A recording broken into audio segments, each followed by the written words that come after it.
받으실 말씀은 고린도전서에 있는 말씀 보십시다. 고린도전서 3장 1절에서부터 9절까지 말씀 보겠습니다. 고린도전서 3장 곧 그리스도 안에서 어린아이를 대함과 같이 하노라. 내가 너희를 저주로 먹이고 밥으로 아니하였노니 이는 너희가 감당하지 못하였음었거니와 지금도 못하리라. 너희는 아직도 육신에 속한 자로다. 너희 가운데 시기와 분쟁이 있으니 어찌 육신에 속하여 사람을 따라 행함이 아니리요. 어떤 이는 말하되 나는 바울에게라 하고 다른 이는 나는 아볼로에게라 하니 너희가 육의 사람이 아니리요. 그런즉 아볼로는 무엇이며 바울은 무엇이냐? 그들은 주께서 각각 주신 대로 너희로 하여금 믿게 한 사역자들이니라. 나는 심었고 아볼로는 물을 주었으되 오직 하나님께서 자라게 하셨나니 그런즉 심는 이나 물을 준 이나 아무것도 아니로되 오직 자라게 하신 이는 하나님뿐이니라. 심는 이와 물 주는 이가 한 가지이나 각각 자기가 일한 대로 자기의 상을 받으리라.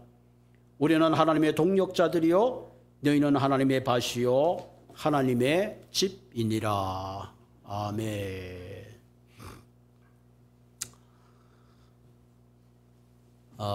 저스틴이 지난 한 2년 반에서 3년간 그 네이셔널 가드를 한 적이 있어요. 그래서 텍사스에 가서 처음으로 이제 기초 훈련을 받을 때입니다. 그때 생전 쓰지 않던 편지가 집에 왔습니다. 아마 훈련이 굉장히 고달팠던 것 같아요. 그래서 평소 느끼지 못했던 가정이 생각나고 엄마의 따뜻한 그런 사랑이 기억이 났던 것 같아요. 지금은 대학을 졸업하고 재택근무를 하면서 밥을 먹다가 이런 얘기를 해요. 자기가 그때 내셔널 가드 가고 훈련 받으며 그 어려울 때에 많이 철이 들었다 그러더라고요.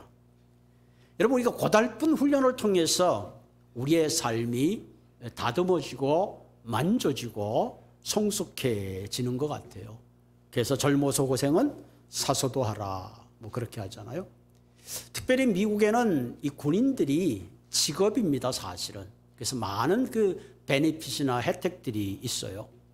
또 군대에서 어떤 보직을 잘 마치고 나오면 군대를 자기가 제대로 하더라도 그 직업이 연결되어서 오히려 안정적인 그런 삶을 살아가는 것을 보게 되죠. 한국에는 이제 논산훈련소에서 우리는 의무병이잖아요. 다 가야 되니까 거기서 기초적인 훈련을 받아서 완전히 그냥 철없는 그런 미숙한 사람들이 완전히 육체적으로 정신적으로 잘 훈련이 돼가지고 나라를 지키는 씩씩한 무장의 군인이 되는 그런 모습을 우리가 보게 되죠. 어떻게 보면 우리가 신앙생활을 하는데도 이와 비슷한 부분들이 참 많이 있습니다. 우리가 신앙생활하면서 처음부터 사랑이 넘치는 사람 많지 않아요. 우리가 신앙생활하면서 처음부터 성숙한 크리스찬 완전한 사람들이 만나보기 힘듭니다. 처음에 우리가 신앙생활을 할 때는 서툴기만 하죠. 어떻게 사랑해야 할지 잘 모르죠. 또 어떻게 섬겨야 할지도 잘 몰라요. 교회 오면 내가 뭘 어떻게 봉사해야 될지 잘 모릅니다.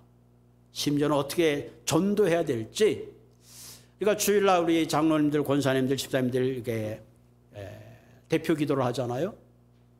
목사님 저 기도 못해요. 기도 집사님 기도하셔야죠. 권사님이 기도해야지. 장로님 기도하셔야지. 그리고 이렇게 대표 기도를 시키면 기도들을 얼마나 잘하는지 몰라요. 한 주 동안 목사님 너무 스트레스 받았어요. 그래도 그 기도문을 정성껏 쓰고 다듬다 보면 적어도 한 주 동안 주님 생각하게 되잖아요. 그래서 대표 기도를 잘 마치고 나면 문장도 다듬어지고 영적 기도에 훈련이 되는 것이며 자기도 모르게 조금씩 성장하고 자라는 것을 보게 되죠. 사람은 자신이 경험해 보지 않고는 절대로 성장할 수 없습니다. 여러분, 운전도 마찬가지잖아요. 운전하는 사람이 길을 알지 옆에 있는 사람은 아무리 다녀도 길을 잘 몰라요. 제가 운전을 못할 때는 LA에 어디 운전하시는 분 앞에 옆에 앉아 있을 때는 야, 저 길을 어떻게 알고 저렇게 가지? 근데 나 또 막상 운전해보면 별거 아니더라고. 자신이 경험하지 않고는 어떤 일에 대해서 우리는 서투를 수밖에 없습니다.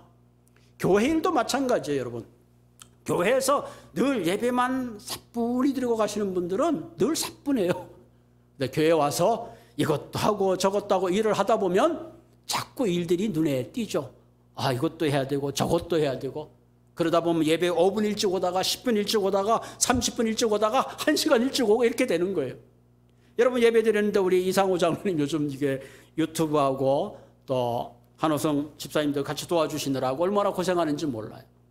비디오 가서 점검하고 잘 되던 게 또 안 돼. 그럼 당황스럽게 되고 그렇게 점점 교회를 하다 보면 어느덧 익숙해지게 되고 어느덧 나도 모르게 영적으로 성장되는 우리 자신의 모습을 보게 됩니다. 하나님은 우리의 미래의 계획을 많이 가지고 계세요. 마치 우리가 부모가 자녀에 대한 기대가 크듯이 하나님은 우리 한 사람 한 사람에 대한 기대가 큽니다. 그렇기 때문에 우리가 늘 미성숙한 대로 머무는 것이 아니라 미성숙하지만 조금씩 변화되고 발전돼서 결국에는 그리스도의 장성한 분량에까지 성숙하기를 원합니다. 그렇기 때문에 우리는 현재의 내 삶에 끌려가는 것이 아니라 조금씩 변화해서 결국은 그리스도의 모습을 닮아내는 그런 모습에까지 우리는 성장해 가야 합니다. 그래서 더 높은 차원의 삶을 향하여 저와 여러분들이 달려가기를 주님의 이름으로 부탁을 드립니다. 그럼 우리의 미성숙한 삶이 성숙한 삶으로 변화되고 발전하고 나가기 위해서는 과연 어떻게 해야 할까 하는 겁니다. 오늘 본문을 통해서 함께 살펴보고 우리 모두가 그리스도의 장성한 분량까지 자라기를 주님의 이름으로 부탁을 드립니다. 자, 오늘 본문의 1절에 보면 바울이 고린도 교회를 향하여 이렇게 편지를 씁니다. 형제들아. 저는 이 말을 읽을 때마다 늘 참 감동이 들어요. Brothers and sisters, 형제들아. 이 교회라는 이 공동체가 참 특별한 존재인 것 같아요. 그죠? 매주 만나고 함께 웃고 그야말로 희노애락을 같이 하잖아요. 사실 우리가 미국에 친척들이 있지만 매주 만나는 사람 쉽지 않아요. 더구나 요즘 이제 코비드 때문에 막 어떤 권사님이 목사님 오늘 오랜만에 손자들이 할머니 할아버지 백신을 다 맞아가지고 좀 왔다고 기쁜 마음을 말씀하시더라고요. 교회라는 공동체, 그죠? 같이 형제 됐다는 것이 얼마나 기쁜 일인지 몰라요. 내가 신령한 자들을 대함과 같이 바울은 지금 고린도에 있는 형제들을 신령한 자들과 같이 대하고 싶어요. 성숙한 자들로 대하고 싶어요. 근데 너희에게 그러니까 신령한 자들을 대함과 같이 너희에게 말할 수 없어서, 그러니까 고린도 교인들이 성숙한 교인들이라면 내가 성숙한 자의 눈높이로 말하고 싶은데 지금 바울은 그렇게 못하는 거죠.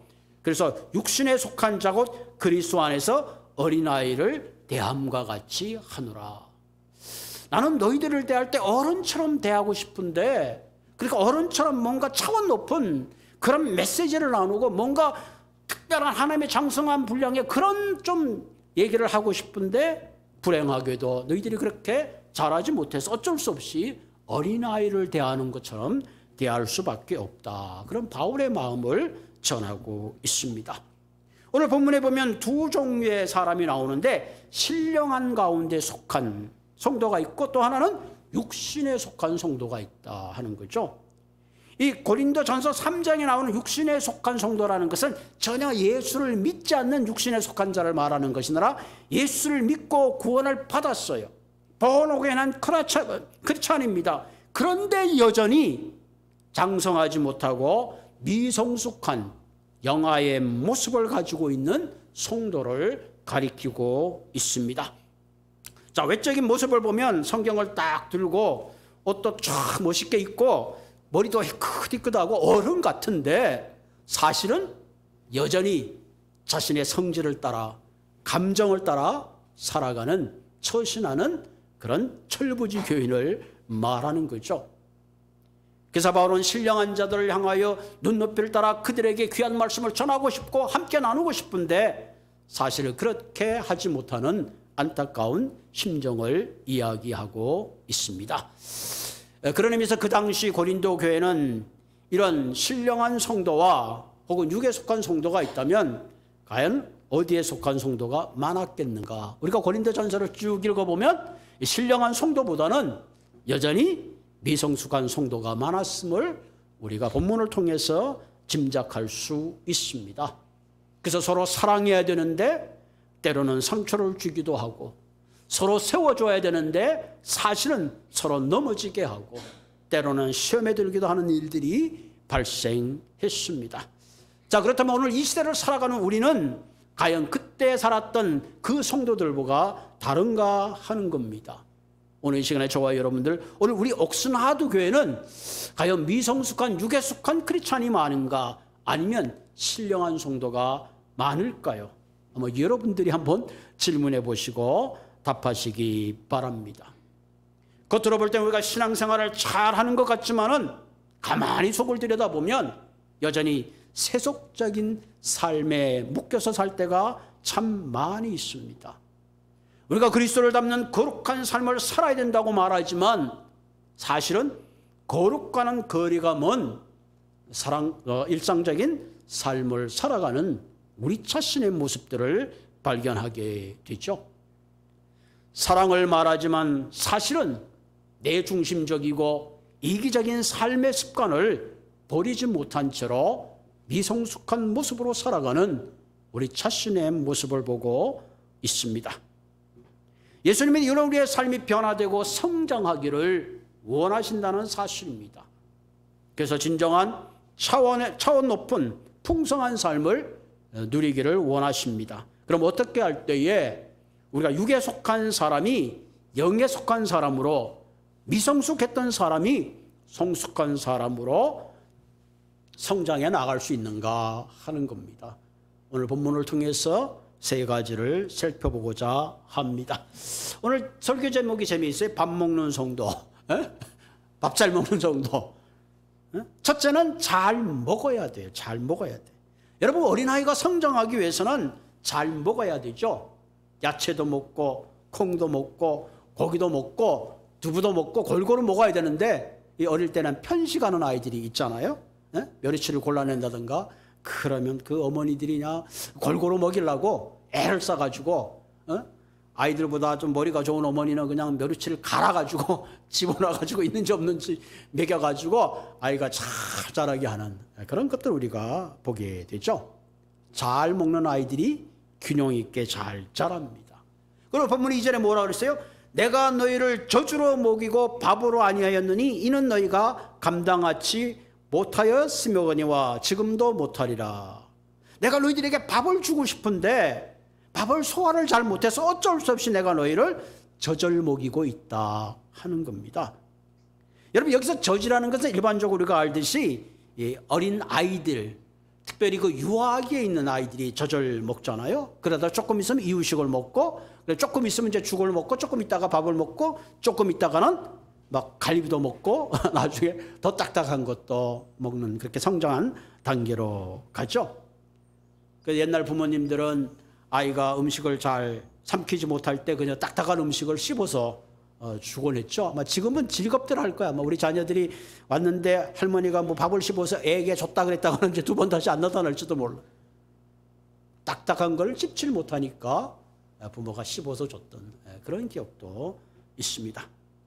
한마디로 오늘 젖을 먹는 선고라는 것은 한마디로 영적 초보의 상태를 말하는 거죠. 겨우 걸음마를 뛰는 정도입니다. 다시 말하면 영적 균형을 잃어버린 성도를 말하는 거죠. 그래서 늘 자신의 기분을 따라서 좌우되는 성도입니다. 아, 오늘 기분이 별로 안 좋아. 아이, 주일날 교회 안 가.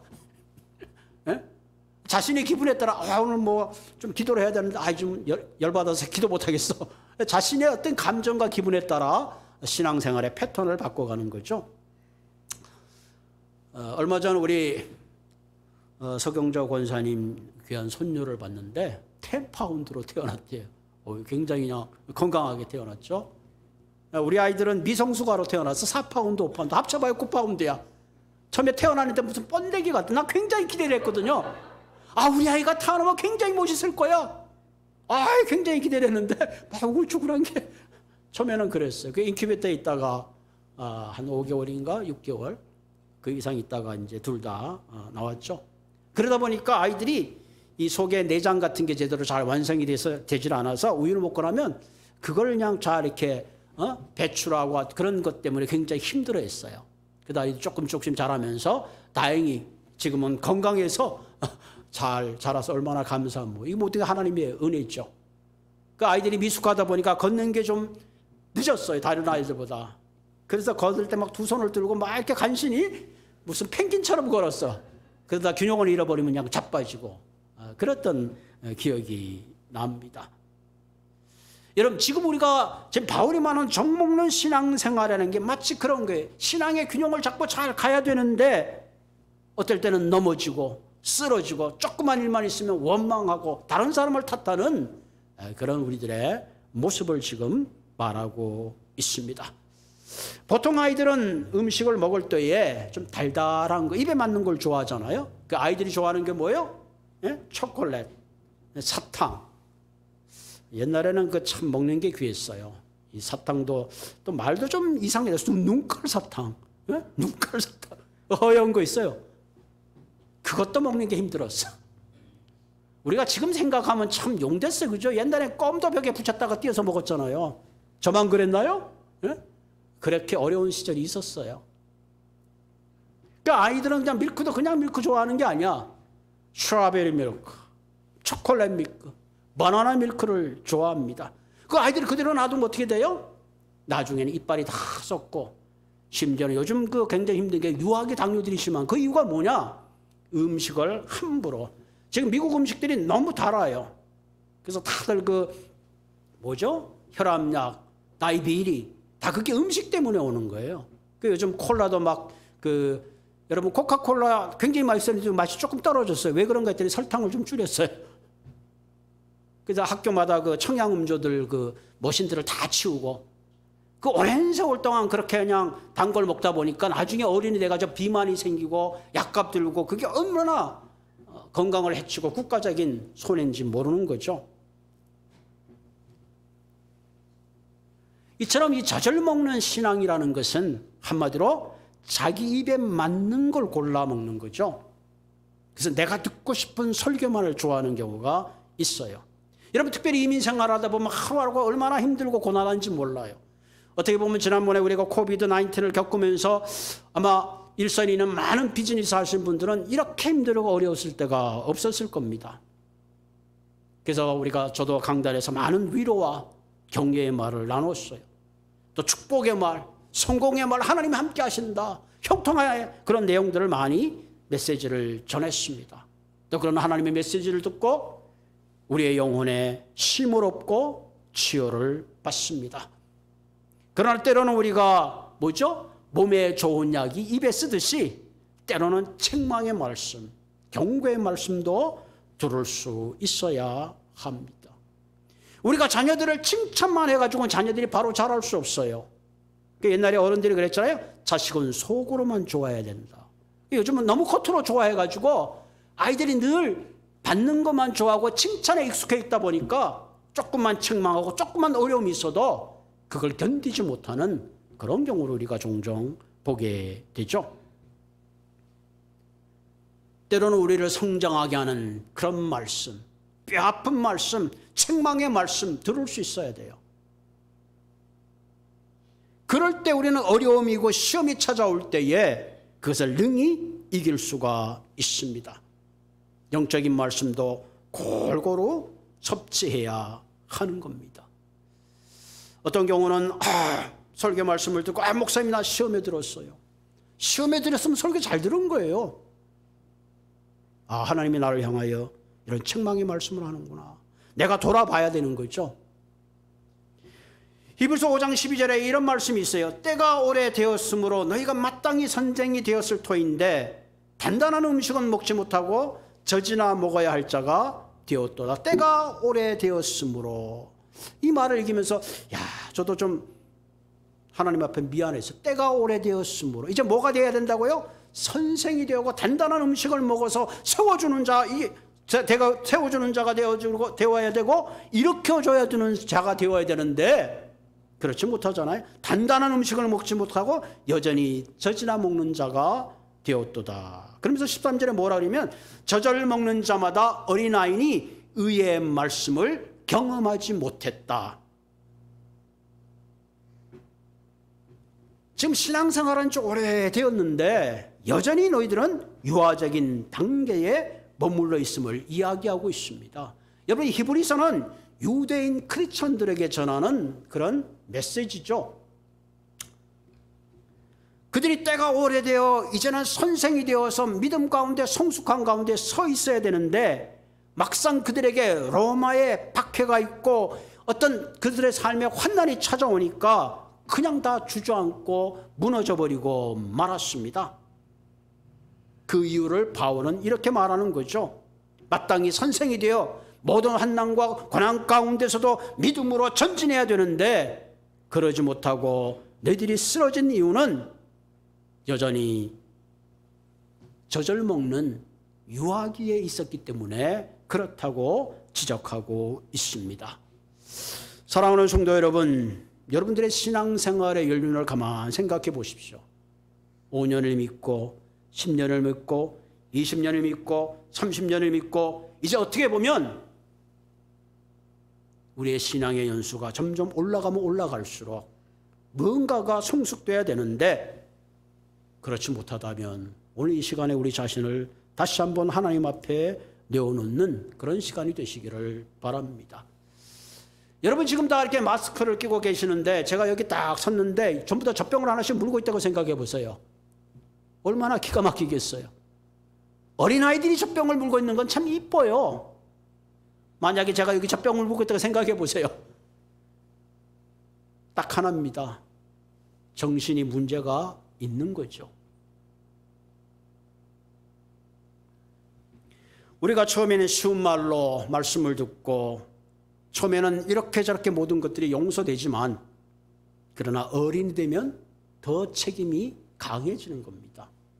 그래서 여러분 성도와 집사와 권사와 장로는 계급이 아니라 점점 사랑해야 될 대상이 많아지는 것이고 인내돼야 될 사건이 많아지는 것이고 섬겨야 될 대상들이 점점 많아지는 것입니다.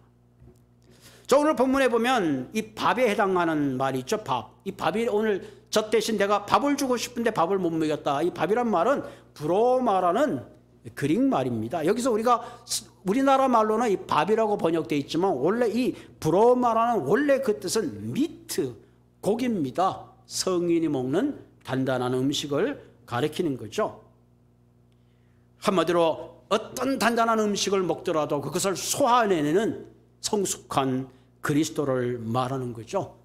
십자가를 지라 그래도 예스, 헌신하라 그래도 예스, 뭔가 어떤 하나님에 대한 그 말씀을 단단한 음식을 먹듯이 소화하는 그런 말씀입니다. 14절에 보면 단단한 음식은 장성한 자의 것이니 그들은 지각을 사용함으로 연단을 받아 선악을 분별하는 자들이라 그랬습니다. 연단을 받아 분별하는 자들이라. 그럼 우리가 더 이상 신앙의 초보의 단계에 머무는 것이 아니라 이제는 선악이 무엇인지 분별하고 진리가 무엇인지 비진리가 무엇인지를 분별하고 하나님의 뜻이 무엇인지를 분별하고 살아가는 그리스도인의 성숙된 모습으로 살아가야 된다는 사실입니다. 두 번째로 우리가 성숙한 성도가 되기 위해서는 잘 자라야 하죠. 음식을 잘 먹으면 몸만 균형 있게 자라는 것이 아니라 그 안에 마음도 정신도 영적인 모든 것들이 건강하게 잘 자라야 하는 거죠. 오늘 본문 3절에 보면 너희는 아직도 육신에 속한 자로다. 너희 가운데 시기와 분쟁이 있으니 어찌 육신에 속한 사람을 따라 행함이 아니리요.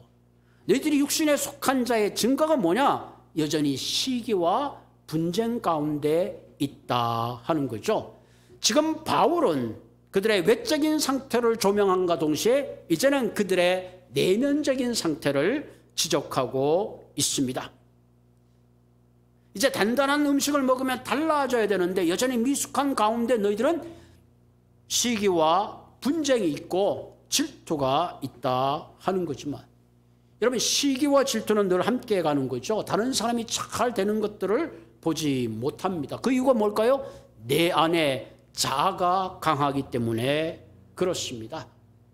우리 속담에 사촌이 땅을 담으면 배가 아프다 그랬죠. 사실 이거 반쪽 질린 것 같아요. 내가 예수를 잘 믿게 되면 사촌이나 누가 뭘 사면 그것이 내 기쁨이 되고 그것이 나의 자랑이 돼야 되는 거죠.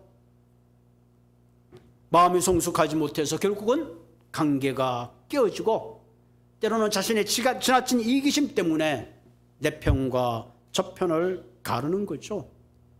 여러분, 가끔 부부가 다투는 것도 그 이유가 뭐예요? 내 중심적인 말 때문에 서로의 상처를 주는 것입니다. 시기와 분쟁은 결국은 다른 사람의 입장보다는 내 중심으로 생각하기 때문에 시기와 분쟁이 일어나는 겁니다.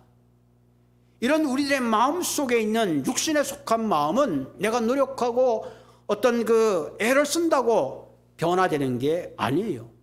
근본적인 우리의 마음의 변화는 궁극적으로 내 자아를 내려놓고 내가 내 삶의 주인 되는 것이 아니라 그리스도께서 내 삶의 주인 되도록 바꿔야 합니다.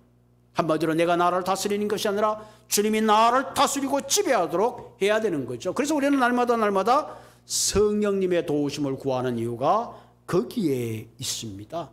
여러분, 우리가 내 마음을 잘 컨트롤하지 못해요. 여러분, 우리가 분내는 걸 잘 다스릴 수 있나요? 그렇지 않잖아요. 어떤 경우는 별거 아닌데도 자기도 모르게 이렇게 팩해가지고 나만 팩하고 부인도 팩하고 그러다가 아이들이 다 팩하고 힘들어지는 거잖아요. 성령님이 나를 다스릴 때 비로소 우리는 미움을 내려놓고 분쟁을 내려놓고 다툼을 내려놓고 행복한 축복된 삶을 이어갈 수가 있다는 사실입니다. 여러분, 갈라디아서 5장 16절 우리가 잘 아는 말씀이잖아요.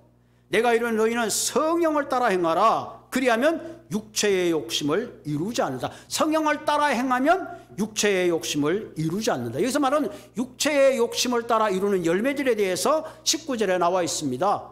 음행과 더러운 것과 호색과 우상숭배, 분쟁과 시기와 분냄과 단짓는 것과 방탕한 이 모든 것들이 궁극적으로 육신의 욕심을 따라 맺는 열매들입니다.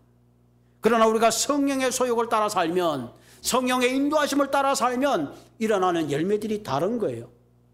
갈라디아에서 나와 있죠. 12절에 사랑과 희락과 화평과 오래 참음과 양성과 충성과 온유와 절제의 열매들.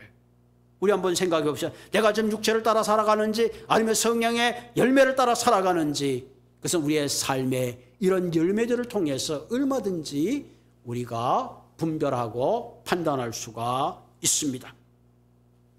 그래서 24절에 그리스도 예수의 사람은 육체와 함께 그 정욕과 탐심을 십자가에 못 박았느니라. 십자가에 못 박았느니라. 예수님이 나로 위해 십자가에 돌아가셨다는 그 팩트만을 붙잡고 사는 것이 아니라 내가 예수님이 돌아가신 그때에 내 육신적인 이 모든 것도 십자가에 못 박았음을 선포할 때 비로소 내가 주인이 아니라 그리스도께서 나의 주인이 되셔서 나를 다스릴 때에 우리는 성령의 이와 같은 열매들을 맺으면서 살아가게 되는 겁니다. 예수를 처음 믿었을 때는 하루에 화가 10번씩 났다면 세월이 지나면 10번이 5번, 5번이 2번, 2번이 1번, 점점 그것을 컨트롤하게 되는 겁니다.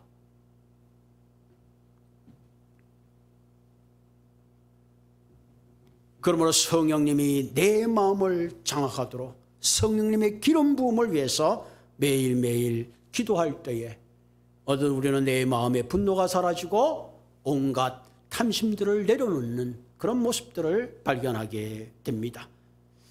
그러므로 우리가 일반적으로 성숙한 그리스도인이 되기 위해서는 어떤 말씀인지 단단한 말씀을 우리가 소화해내야 되고, 그리고 두 번째는 육신의 소욕을 따라 사는 것이 아니라 성령의 인도함을 받아 살아야 하는 겁니다. 세 번째는 자라게 하시는 이니 하나님이시다 하는 것을 알아야 합니다. 우리로 자라게 하고 성숙케 하시는 능력의 원천이 바로 하나님이 주인 되심을 우리는 인정하면서 살아야 된다는 사실입니다. 본문 4절에 보면 어떤 이는 말하되 나는 바울에게라 하고 다른 이는 나는 아볼로에게라 하니 너희가 육의 사람이 아니리요. 그러니까 육의 사람은 여전히 이쪽 저쪽으로 치우칠 수밖에 없는 거죠. 그래서 5절에 보면 그런즉 아볼로는 무엇이면 바울은 무엇이냐? 그들은 주께서 각각 주신 대로 너희로 하여금 믿게 한 사역자들이다. 야, 아볼로와 바울 우리가 뭐 대단한 존재냐? 우리는 아무것도 아니라는 거죠. 하나님이 세운 사역자의 일꾼에 불과하다 하는 겁니다. 여러분, 우리를 자라게 하시는 주체가 하나님 되임을 깨닫지 못하면 여전히 우리는 당을 지을 수밖에 없는 겁니다. 근데 이문교회도 보면 막 교회들이 나누어지는 이유가 거기에 있는 거예요. 자라게 하시는 이 하나님이신데, 사실 고린도 교회를 세운 분이 바울이죠. 그리고 후임자가 아볼로입니다. 창립자와 후임자의 그것 때문에 교회들이 막 좌우로 분별되었습니다. 그래서 바울은 말합니다. 아볼로나 나를 주목하지 말라. 교회를 세우고 성장하게 하고 부흥케 하는 것은 오직 하나님이 모든 것의 중심이다. 우리는 그분의 종에 불과하다 하는 거죠. 그래서 나는 심었고 아볼로는 물을 주었을 때, 이게 중요하죠. 오직 하나님이 자라게 하신다. 오직 하나님이 자라게 하신다. 여러분, 우리의 삶의 주어가 누군가 하는 것을 깨달아야 합니다. 문장에 보면 주어와 동사가 있잖아요. 이 동사는 주어의 역할을 잘 얘기해 주는 게 동사입니다. 다시 말하면 우리의 삶은 나를 자라게 하시고 나와 함께 하시는 그 하나님이 내 삶의 주인 되시고 내 삶을 주장하심을 우리는 잊어버리면 안 됩니다. 최근에 사택에 땅을 파고 깻잎을 심었는데 밑에 두더지가 나온다고 밑에다가 무슨 그물 같은 걸 깔고 거기다가 깻잎을 심었어요. 얼마나 먹을는지 모르지만. 그리고 집사람이 아침 저녁으로 그냥 물을 줘요. 자, 땅을 파고 물을 주는 이가 아니라 궁극적으로 뭐예요? 햇빛과 바람과 적절함을 통해서 자라게 하시는 하나님이 사실은 자라게 하는 겁니다. 교회가 부흥하고 성장하는 그 모든 배후에는 하나님이 주체가 되시는 거예요. 교회 창립 멤버도 아니에요. 이것을 놓치면 안 되는 것입니다. 자라게 하시는 분은 바로 하나님이시다. 하나님이 내 삶의 주인공이시다 하는 거죠. 7절에 보면 그런즉 심는이나 물주니는 아무것도 아니로되 오직 자라게 하시니는 하나님뿐이니라. 한마디로 뭐예요? 아볼로나 나나는 별 볼 일 없다는 거죠. 정말 우리가 주목해야 될 대상은 하나님이시다 하는 겁니다. 하나님이 우리의 삶의 최종적인 결론이 되어야 되는 거죠. 내가 이룬 성공도, 내가 이룬 성취 뒤에는 반드시 그 배후에 하나님이 있음을 잊어서는 안 됩니다. 내 가정의 행복도, 나의 건강도, 물질의 축복도 다 하나님이 하신 겁니다. 다만 우리는 그분의 도구일 뿐입니다. 그러므로 참된 차원의 부흥을 이루시는 하나님 외에는 우리가 자랑할 것이 아무것도 없습니다. 그러면 우리는 이 말씀을 통해서 다시 한번 더 이상 미성숙한 삶의 자리에 머무는 것이 아니라 여전히 젖병만 빠는 그런 성도가 아니라 이제 따뜻한 음식도 먹고 그리스도의 장성한 분량까지 성장해서 오직 우리의 배후에 계시는 하나님이 내 삶의 주체가 되어서 앞으로 이 옥수나두교회 우리의 가정, 우리의 삶의 모든 부분들이 주님이 주체가 돼서 이끌어 가시는 귀한 분들이 되시기를 주님의 이름으로 부탁을 드립니다. 같이 기도하겠습니다. 참 좋으신 하나님, 우리는 가끔 착각을 하고 살아왔습니다.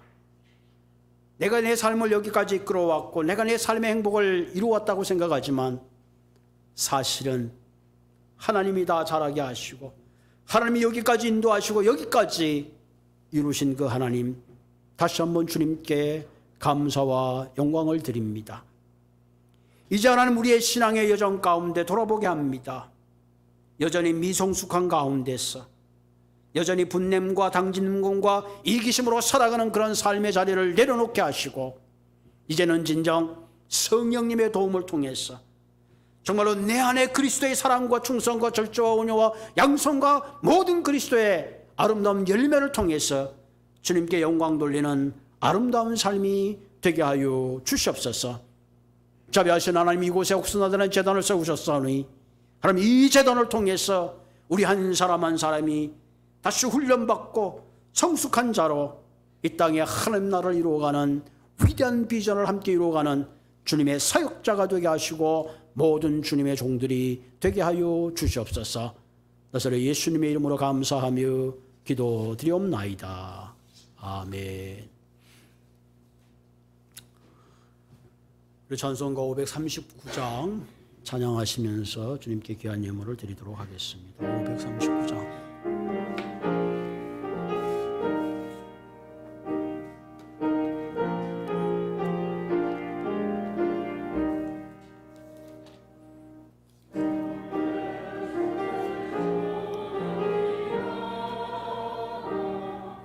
내 모든 짐 내려놓고 주 십자가 사랑을 믿어 죄사함을 너받으라. 주 예수께 조용히 나가 내 마음을 쏟아놓으라. 늘 엄밀히 보시는 주님, 그 은혜를 베푸시리. 주 입어 내 슬픔이 없어지리. 내 이웃을 늘 사랑하며 너 받은 것 거저주라. 주 예수께 조용히 나가 내 마음을 쏟아놓으라. 늘 엄밀히 보시는 주님, 그 은혜를 베푸시리. 주 예수를 친구로 삼아 내 옆에 모시어라. 그 영원한 생명샘 모래 내 마른 목 죽이어라. 주 예수께 조용히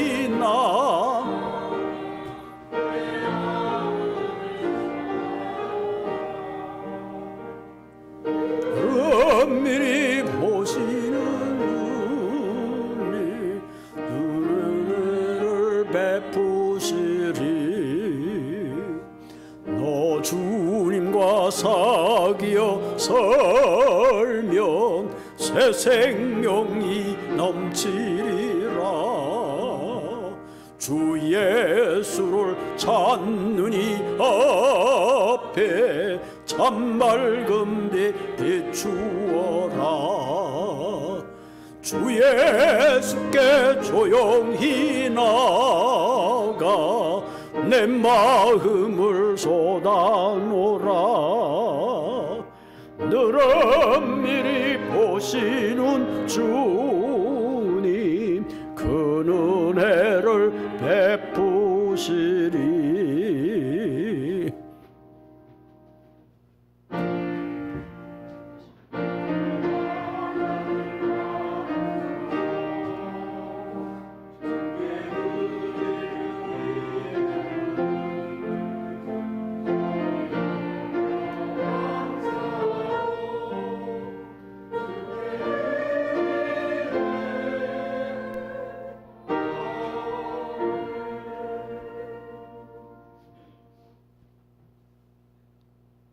부모 앞에서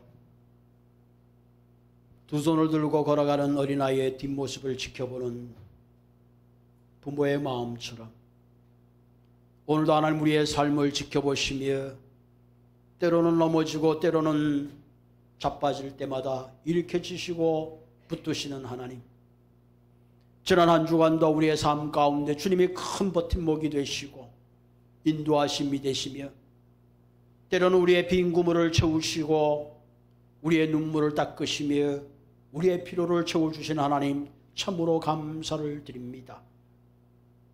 오 하나님, 이 시간 주님 앞에 우리들의 마음을 다하여 귀한 예물을 드리오니 우리의 마음을 받으시고 우리의 정성을 주님 받아 주옵소서. 건축의 예물을 드리며 주정의 예물을 드리며 감사의 예물을 드리며 11조의 예물을 드리오니 아버지의 구별하여 드린 정성 들여온 예물을 주님 축복하여 주시며 진정 하나님 굶주린 영혼들에게 오병이어로 그들의 굶주림을 채웠듯이 이 물질이 쓰이는 곳곳마다 가란 영혼에 하나님 생수가 터져나오는 귀한 하나님의 나라가 이루어가는 복된 물질이 되게 하여 주시옵소서. 오 하나님, 우리가 이 땅에 살아가면서 도움을 받는 자가 되기보다는 돕는 자가 되게 하시고 무엇보다도 우리의 삶을 통해서 누군가를 세워주고 위로하는 우리의 삶이 되게 하여 주옵소서. 하나님, 이 시간 살아가는 교우들의 가정마다 주님 복의 복을 더하시며 그들의 가정이 천국의 모형이 되게 하시고 우리의 자녀들이 세상의 허탄한 신화를 따라가는 것이 아니라 주님의 인도함을 따라 살아가는 자녀들이 될 수 있도록 주님 인도하여 주옵소서. 무엇보다도 하나님, 병상에 있는 교우들을 주님 찾아가 주셔서 힘주시고 능력 주시고 안수하여 주셔서 하루속히 주님 앞에 나와 주님이 부르신 그 소명을 잘 감당할 수 있도록 주께서 붙잡으시고 함께하여 주시옵소서. 나사렛 예수님의 이름으로 감사하며 기도드리옵나이다. 아멘.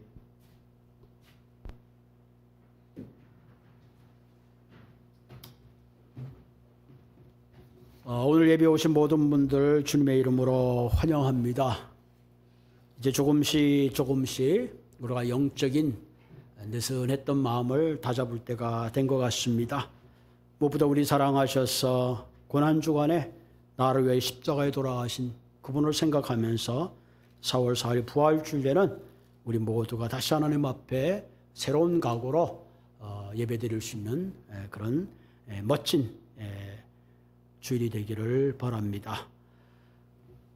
오늘 우리 정심은 우리 조승래, 조태숙 권사님 가정에서 준비해 주셨습니다. 이런 바깥에 나가시면 세상에서 가장 맛있는 피자가 준비되어 있으니까 가지고 가셔서 함께 나누시기를 바랍니다. 그리고 계속해서 여러분 우리 석종환 권사님, 또 이용훈 집사님, 우리 김성자 종래 권사님 위해서 기도해 주시고요. 우리 석종환 권사님은 지금 병원에 있다가 이제 그 요양센터로 옮겼습니다. 키모를 2번 받았고요. 앞으로 한 차례 더 받아야 되는데 여러분들 늘 좀 특별히 기도해 주시고, 또 이용훈 집사님도 위암이셔서 키모를 받고 계시는데 이렇게 기도해 주시면 고맙겠습니다. 다음 주가 3월 마지막 종료 주일입니다. 사순절 끝자락에 더욱더 우리가 경건과 또 십자가를 따르는 그런 삶이 되기를 바라고요. 이제 우리가 그 미주 한인 연합감리교회에서 사순절을 마시면서 우리 40여 교회 목사님들이 월요일부터 토요일까지 말씀을 전합니다. 그래서 제가 여러분 카톡에다가 올려드리는데요. 매일은 못 듣더라도 올라올 때마다 여러분 말씀 듣고 은혜 나누시기를 부탁을 드립니다. 그리고 작년에 이어서 올해도 우리가 홈리스 사역을 하는데요. 올해는 5월 31일, 8월 30일 두 차례 홈리스 사역이 있습니다. 작년처럼 잘 음식을 준비해서 나눠주시면 될 것 같습니다. 그 외에 다른 또 특별한 광고 없죠? 아무래도 또 우리가 지금 펠로우십 건립을 위해서 지금 다 준비가 되고 있는데 3월 달에 시작한다 그랬는데 아마 3월 중으로 시작은 할 거예요. 아직 연락이 없는데 곧 시작할 것 같으니까 여러분들이 특별히 기도해 주시기를 바랍니다. 그리고 4월 4일이 부활주일입니다. 여러분 기억하시고 기도로 준비해 주시면 고맙겠습니다. 그리고 오랜만에 조이스하고 시스터가 왔는데 지금 올바인에서 공부하고 있어요. 이렇게 또 방문해 주셔서 고맙고, 또 오랜만에 우리 송채환 권사님 오셔서 너무 반갑고 그렇습니다. 우리 다 같이 일어나서 우리가 마지막 찬송가 하나 할까요?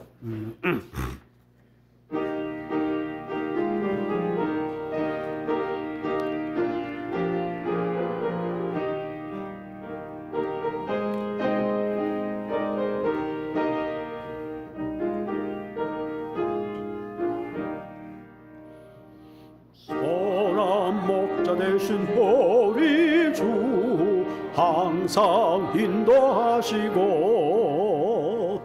푸른 풀밭 좋은 곳에서 우리 먹여주소서. 선한 목자 구세주여 항상 인도하소서.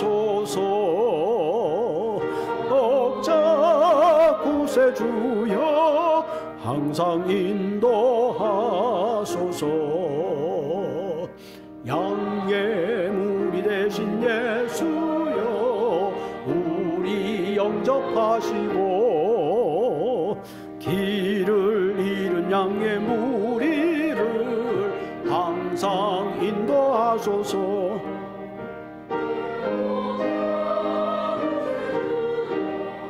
기도 들어주소서.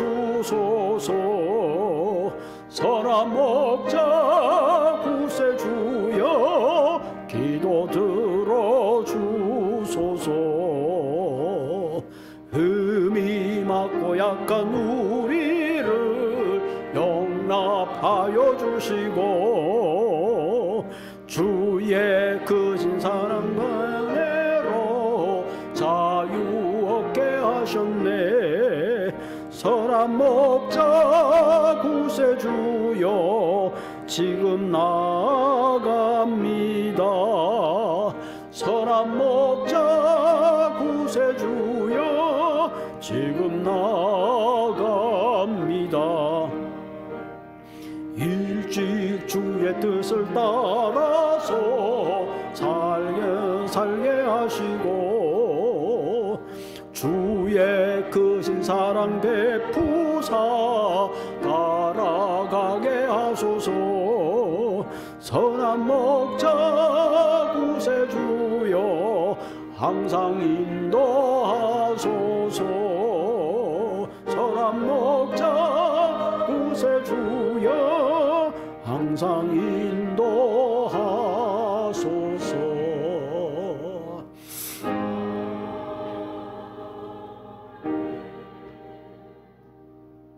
지금은 우리 주 예수 그리스도의 놀라우신 사랑과 진히 하늘의 보좌를 버리시고 사랑하는 아들을 내어주신 하나님의 지극하신 사랑과 오늘도 귀한 말씀을 통해서 저절 먹던 우리가 밥을 먹는 성숙한 신앙의 자료로 나아갈 수 있도록 격려하시고 감동케 하시는 성령님이 함께 하심이 이 시간 머리 숙인 사랑하는 교우들과 함께 예배드리는 믿음의 백성들과 하나님의 형상으로 지은 모든 인류에게 하나님의 특별한 사랑과 은총이 세세히 함께하기를 간절히 축원드리옵나이다. 아멘.